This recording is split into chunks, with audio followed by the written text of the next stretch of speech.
Have you ever wondered how your sales performance compares against your competitors and peers? The B2B Sales Benchmark Report provides the definitive guide to what success looks like in 2021. See how you compare in terms of win rate, sales cycle, average deal value, relationships, and engagement.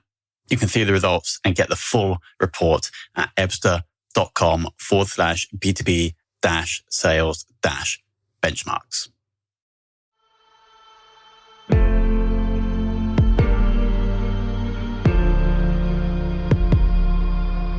This is Sales Ops Demystified, the #1 most downloaded podcast in sales operations. We invite the brightest minds in sales operations onto the show to deconstruct the why, what, and how behind rep productivity, forecasting, metrics, and all things revenue. This podcast is brought to you by Ebster, the leading customer engagement platform for Salesforce.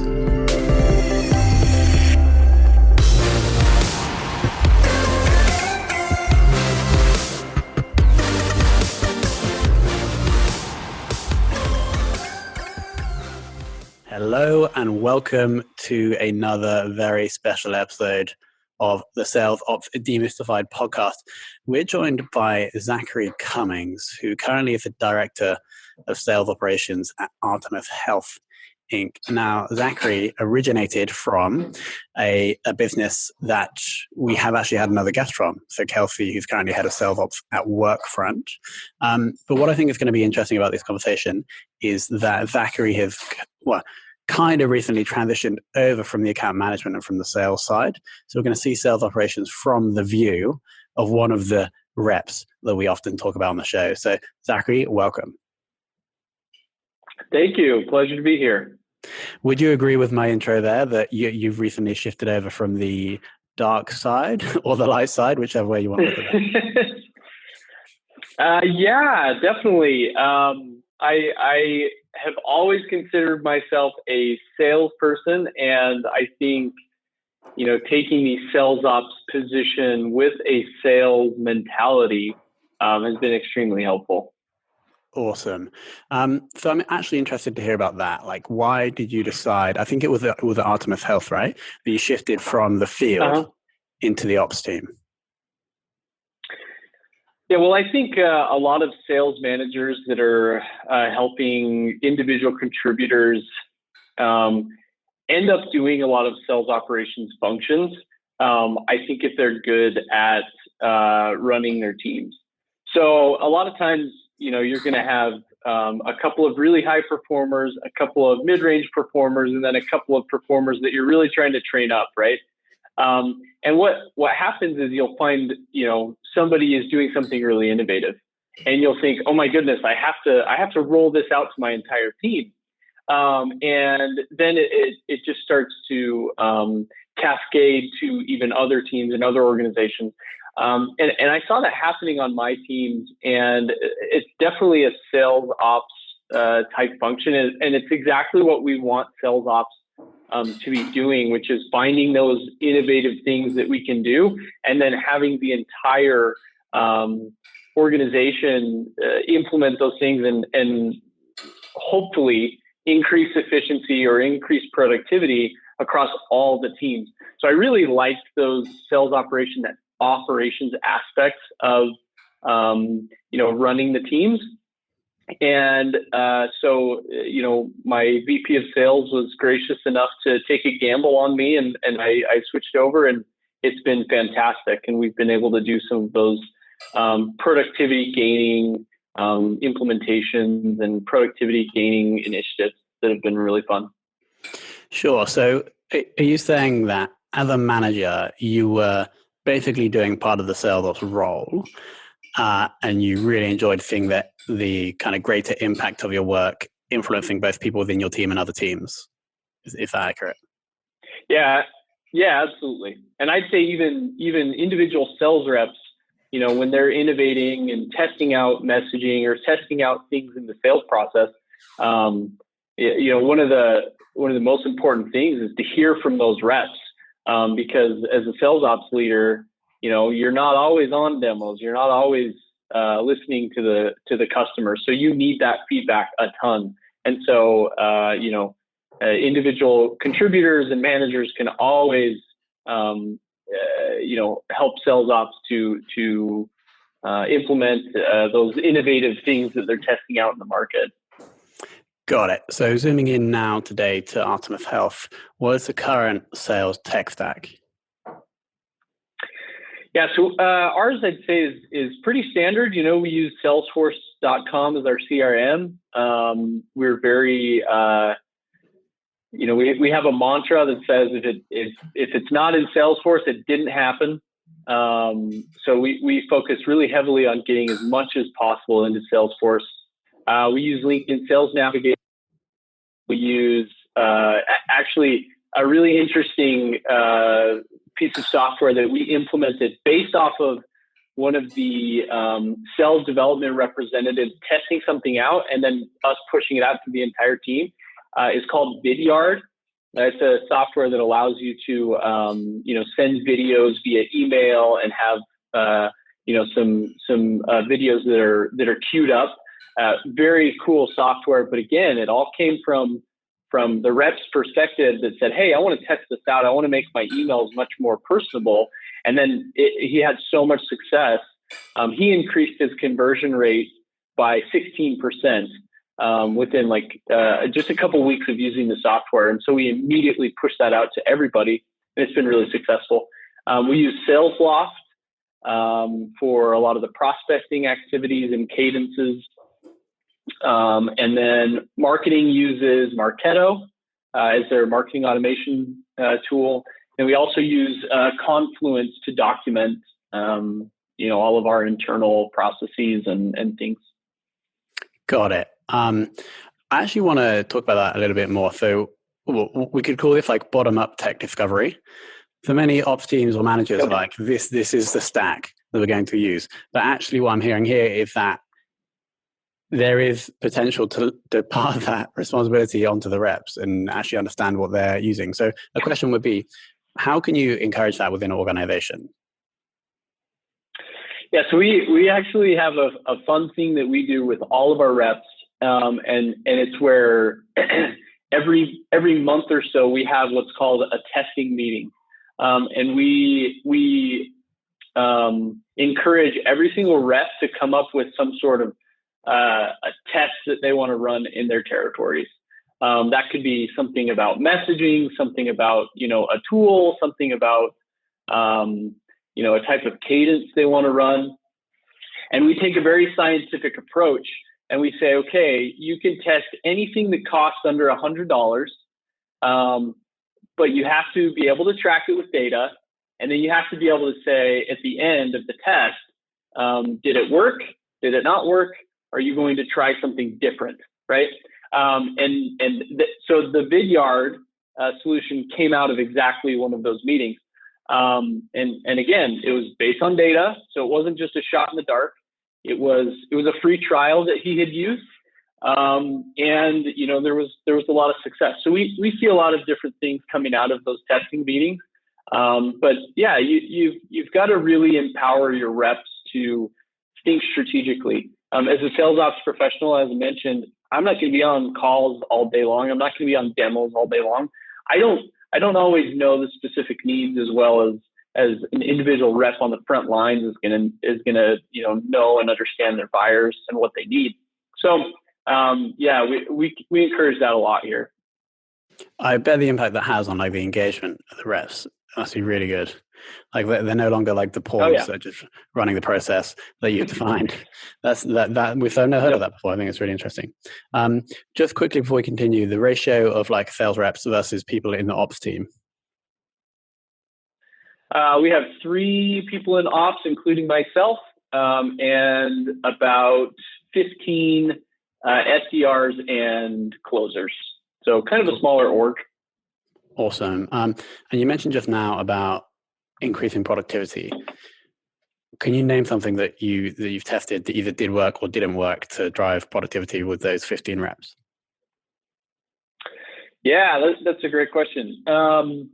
one of the things that has been really, really helpful is the way we do our daily metrics. This is more on the sales development side, I'd say, and not as much on the closer side. But we do daily metrics based on results and then efforts. So, for example, you always want to have results. You always want to have things enter into pipeline, right? You always want to have like really good demos, qualified sales opportunities. Sometimes you're not going to be able to have one of those every day, right? So we take an approach where it's, okay, you have to have at least, pipeline generated in the day. If you can't have that, then we need some sort of effort equivalent, okay? So it might be a number of conversations that you have, or number of voicemails you leave, or number of cadences that you follow in a day. Now, let's say somebody is continually hitting their effort metrics and not hitting the result metric. Well, that's a great time for a manager to always know, hey, I'm not training this person right. They're obviously not saying the right things, or they're not sending out the right messages. So it's increased our productivity because it's pushing everybody towards the right things. And it's not just like, I need 120 dials today. There's also like, this human element, like, hey, we want you to have success. That's really what we're driving towards. We're not driving to 120 dials. We're driving towards success. So that's been something that's been really productive. The other thing on the closer side that we've just implemented that's been really helpful is what I call our discounting matrix. We're in the enterprise space, and so deals can get very complex. And giving closers the autonomy to be flexible with their contracts, at the same time making sure that we're closing responsible deals, has been very, very difficult. So what I did is I created a big scoring card with several different variables that could happen on a contract, like contract length, overall discount, the number of abstract clauses that get into the contract, different things that, aren't just discounts. And it allows the sales reps to have flexibility, but each of those variables changes where they're able to be flexible on. So for example, if they have a ton of discounting, they probably can't get approved a smaller contract length. If they have a price that's really high and, maybe they're even pricing above our list price, then that gives them more flexibility in these other aspects. What's great about that is you don't have the CFO, worried about deals not like being responsibly closed. You don't have sales managers like trying to figure out how to communicate this to all of the decision makers. It's giving flexibility at the same time, responsible deals. That's been really impactful, and it's helped our reps, get through contracting a lot quicker. Got it. So this is another example of you kind of pushing more responsibility onto the rep, but still within a framework that is going to allow the business to survive. Awesome. And then one more question. Your point about the daily kind of results and efforts, really like that. You said that if they're hitting effort and not results, then they need training. But what about if they're hitting results and not effort? Is that just okay? Or do you do anything with those reps as well? That's a really great question. And I think conceptually, I think it depends on the rep. Sometimes you want a rep to continue driving, and other times it's like, hey, if you've put in, if you put in 90 hours this week and you're hitting your metrics, like I'm gonna let you take off on a Friday. But it really depends. If somebody's really bought in, and I think you can give them a little bit of leeway.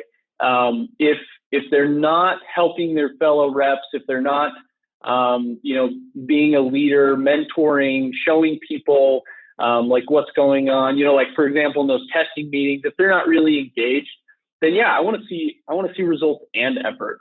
But if they are really engaged and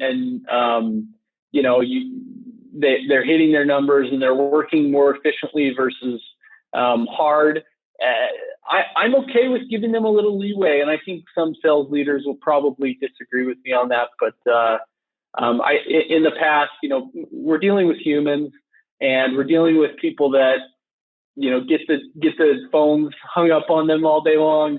I think it's okay to give them a little bit of leeway here and there, and I think it's gonna add to some longevity within the role.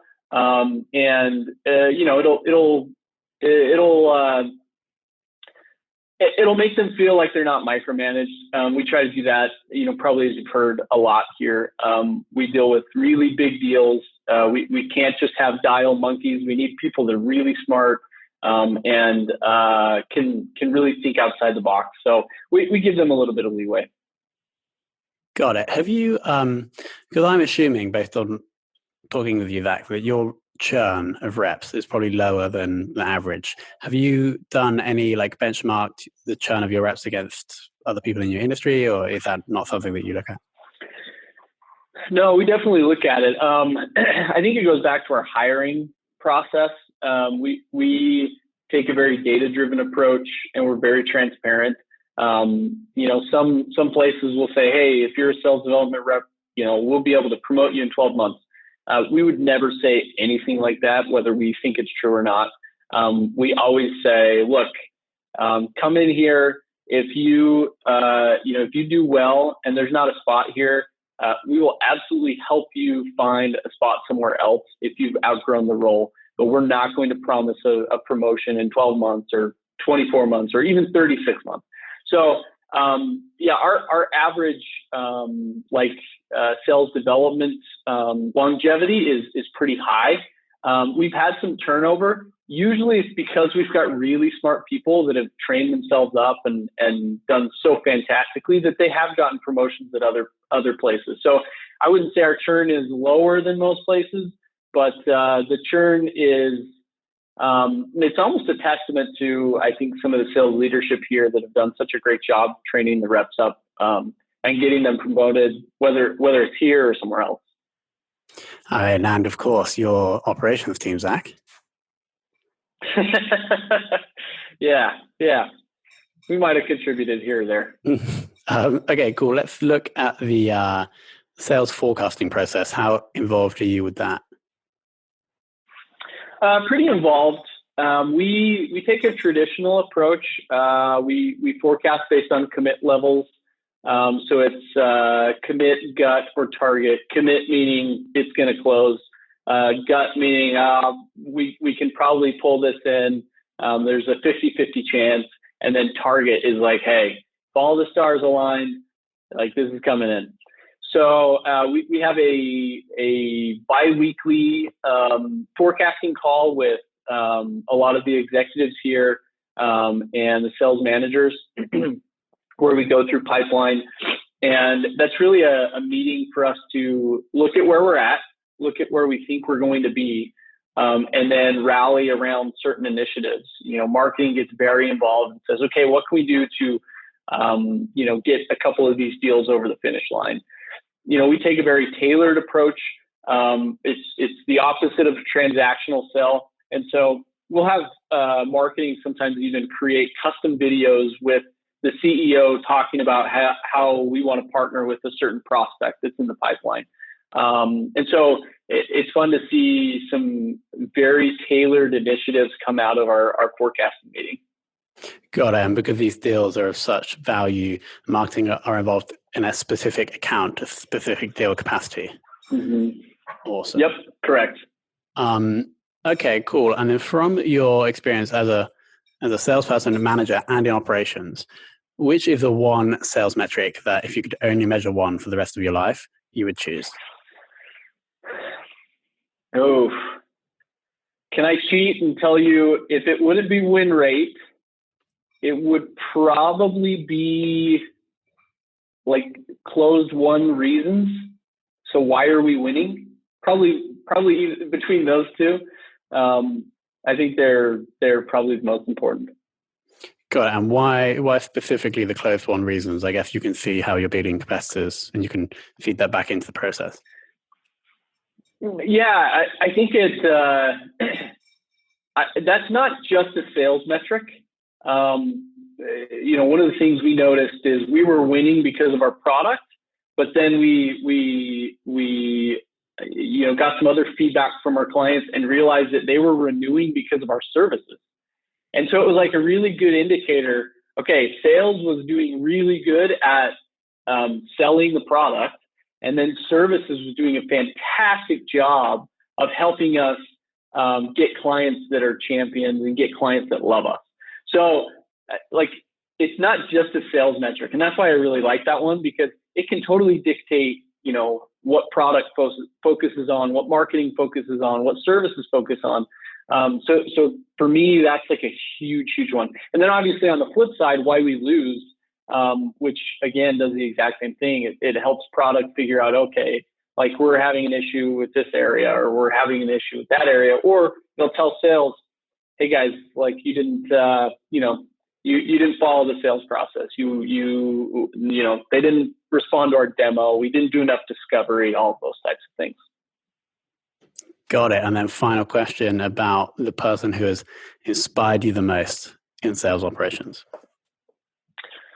Oh, I've got to give a shout out to Cade Kruger. He's our VP of sales here. He took a gamble on me, and he's been in sales ops as well, and has really mentored me through a lot. Just a fantastic stand-up guy that has helped me over the past, 4-ish years, figure out this thing called sales ops, and we've had a lot of fun doing it. So that was Kay Kruger. Correct. Awesome. Shout out to Kay. Okay, so I wrote, I think this first time I've actually written, you can see here in the camera, 2 pages of notes. But the thing, the one thing that maybe I'll just say one part, normally I say 2 or 3 things that I like, but I think the one thing that I think is so interesting is how you have been relinquishing some of the control from management and operations onto the individual reps, especially your monthly $100 test thing, and also the discount matrix. So what I think is so powerful, if you're empowering and engaging the reps to help feed and change the process, as opposed to them just being the pawns that go through the process that you define.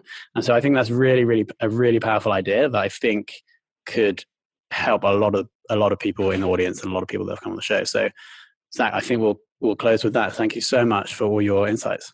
Thank you. It's been a pleasure.